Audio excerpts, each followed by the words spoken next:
Support tickets can feel like a never-ending flood. One password reset turns into 5 follow-ups. A printer issue multiplies across users. But they don't have to overwhelm your IT team. Proper ticket management starts with categorization. Clear ticket types like hardware, software, network, or security ensure the right requests reach the right person immediately. Automation helps assign tickets based on category and priority, cutting down wasted time. Prioritization is just as critical. Not every ticket deserves equal attention.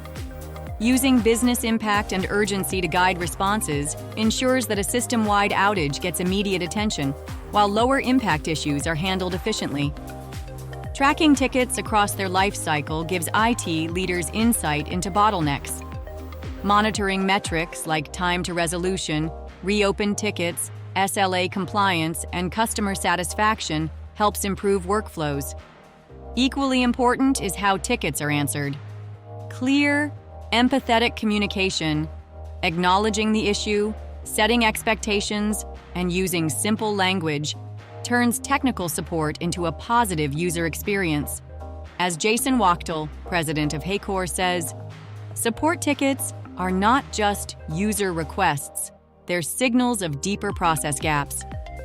To learn more, explore our latest blog for a complete guide and be sure to add this podcast to your Spotify playlist for easy listening.